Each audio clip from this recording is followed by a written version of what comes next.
Now talking about the external structure of the lungs are spongy, they are soft, pinkish, elastic organs. The most upper portion of each of the lung is called as the apex, and the most lower portion is called as the base of the lung. Right lung is slightly larger and broader in size.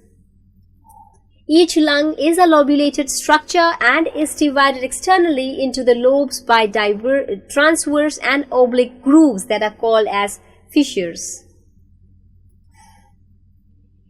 Now lungs that are lobed external structures, talking about the lobed external structures in the man. So left lung is a two-lobed upper superior lobe, and the lower inferior lobe, it weighs around 575 gram.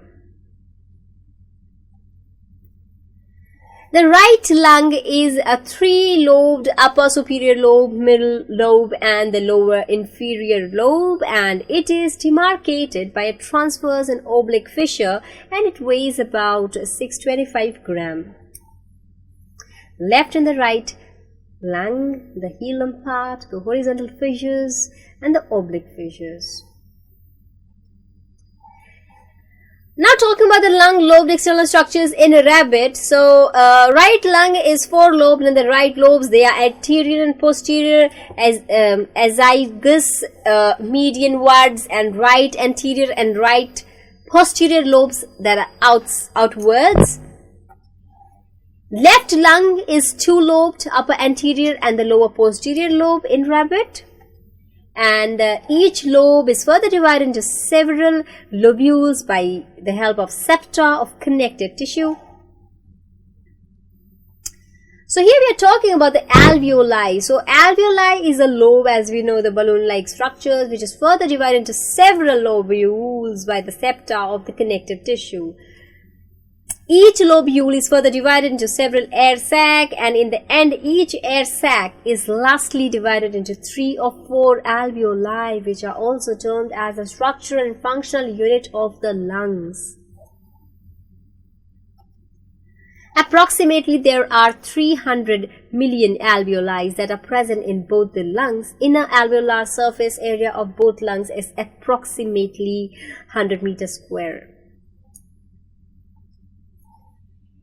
The walls of the alveoli consists of 2 layers. The outer layer is composed of the yellow fibrous connective tissue. The inner layer is composed of a simple squamous epithelia. The squamous cells, they are called as the pneumocyte, most of which is in help of the gases exchange, so they are useful for gases exchange.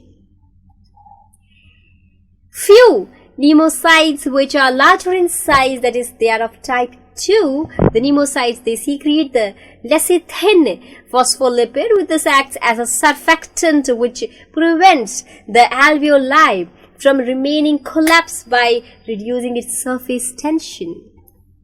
So the capillary endothelium, the pneumocytes that are there, the type 2 one, and this is the pneumocyte, the type 1. And this is the alveolar airspace.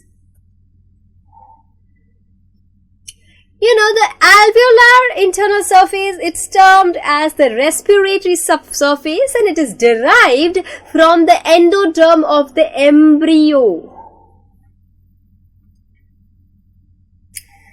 Rest whole lung is a mesodermal in origin. The middle part of the alveolar wall, it's made up of the connective tissue. A dense network of the blood capillaries is found in the alveoli.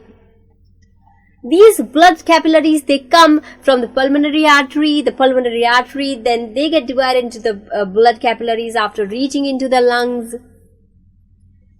These capillaries from a dense network in the wall of the alveoli, all these capillaries, they combine to form the pulmonary vein at the another end that's there. And these veins in the alveoli, these veins, they carry the pure blood to the left auricle of the heart, and there are small pores that are present on the walls of the alveoli. And these tiny pores which are there, they make diffusions of the gases easy, and these pores are called as the pores of Coombe. It is a characteristic feature of the mammalian lung that there is no central cavity. Mammalian lungs are solid and spongy. Muscles are absent in the lungs of the mammals, so the power of self-contraction and self-expansion is absent in these lungs. Hence we call it sunken lungs.